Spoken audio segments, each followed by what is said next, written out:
अस्सलाम वालेकुम दोस्तों, मैं हूं डॉक्टर मोहम्मद आरिफ सिद्दीकी और आप मेरे साथ मौजूद हैं प्रोग्राम किताब टॉक में। आज एंथनी रॉबिन्स की किताब awaken the giant with in की बात करेंगे। इस किताब के मुसन्निफ़ एंथनी रॉबिन्स हैं। वो एक बासलाहियत शख्स हैं जो बिजक वक्त मुसन्निफ़, बिजनेसमैन और इंसानी फलाह व बहबूद के शोबों में काम करने के हवाले से शोहरत रखते हैं।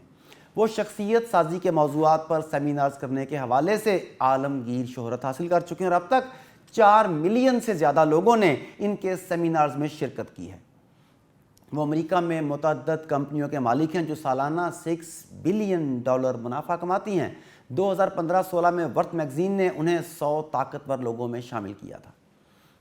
अगर आज की ज़ेर तबसरा किताब awaken the giant with in की बात की जाए तो इस किताब का थीम है कि अपने ख्यालात पर काबू पाकर कोई भी शख्स अपनी तकदीर बदल सकता है, क्योंकि इंसान के अंदर मौजूद सोच इन अवामिल को कंट्रोल करती है जो मुकद्दर बनाने में कारफरमा होते हैं। इसके अलावा अच्छे ख्यालात ज़िंदगी के मेयार को बेहतर बनाते हैं। अच्छे ख्यालात के लिए ज़रूरी है कि आपके अंदर का यकीन पुख्ता और गैर मुतज़लज़ल हो, ताकि बदगुमानी को आपके दिलो दिमाग में अपने खूनी पंजे गाड़ने का मौका न मिले।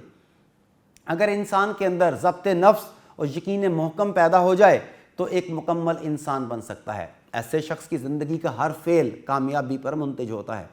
अगर आप यकीन कामिल की दौलत से मालामाल हैं और आपकी सोच मुस्बत है तो फिर आप जैसे चाहें अपनी तकदीर को ढाल सकते हैं। दोस्तों, इस किताब के अहम नकात की बात की जाए तो इस किताब में चीदा नकात कुछ यूँ हैं। मसलन नंबर 1, मुकद्दर बनाने के लिए ख्वाब देखना ज़रूरी है। नंबर 2, कुव्वत फ़ैसला कामयाबी का पहला जीना है। नंबर 3, यकीन आपकी ज़िंदगी का रुख मुतय्यन करता है।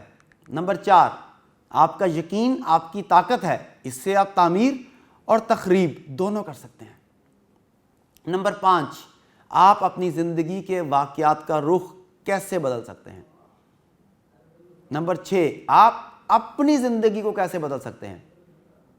नंबर 7, वो चीज़ जो आप चाहते हैं वो कैसे हासिल करें।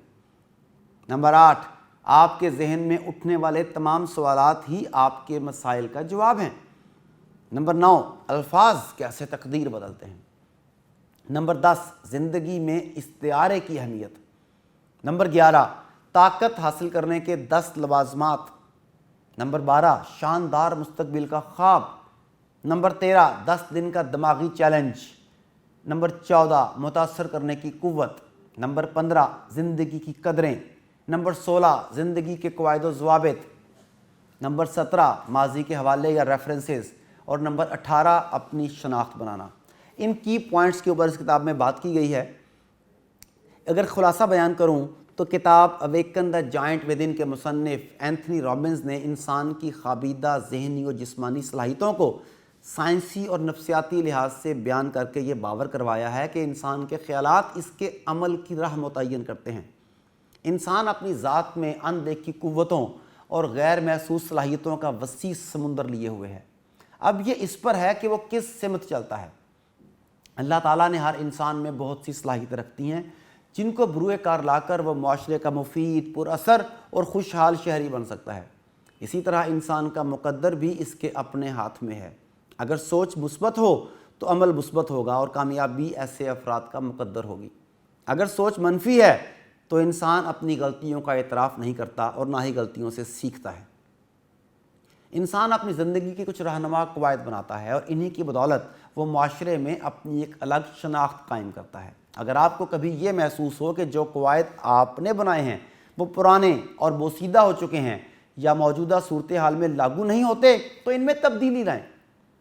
माइकल लैंडन ने क्या खूबसूरत बात कही है कि अगर हमारी ज़िंदगी के आगाज़ में ही हमें कोई बता दे कि हमारे पास ज़िंदा रहने के लिए महज इतने दिन हैं तो यकीन मानिए ज़िंदगी का सारा मज़ा ख़राब हो जाएगा। इसका मतलब है कि उम्मीद ख़त्म हो जाएगी, जबकि दुनिया उम्मीद पर कायम है। दोस्तों, मुसन्निफ़ इस किताब में ह्यूमन साइकोलॉजी के बारे में बात करता है। ह्यूमन साइकोलॉजी किस तरह काम करती है, इस साइकोलॉजी को इस्तेमाल में लाते हुए आप कामयाबियाँ कैसे हासिल कर सकते हैं, इन सब के बारे में बात की जाती है। मगर इस बारे में, इस किताब के बारे में एक थोड़ी सी मनफी बात भी वो ये कि ये किताब पढ़ते हुए मुझे ये एहसास हुआ कि किसी न किसी जगह पर एंथनी रॉबिन्स چونکہ ایک صلیبی معاشرے میں رہتا ہے تو مسلمانوں کے بارے میں جو اس کے غلط خیالات ہیں وہ کچھ فکروں میں ہمیں نظر آتے ہیں. ان سے محتاط رہیے اور اوورآل کتاب سے فائدہ اٹھائیے. Good luck.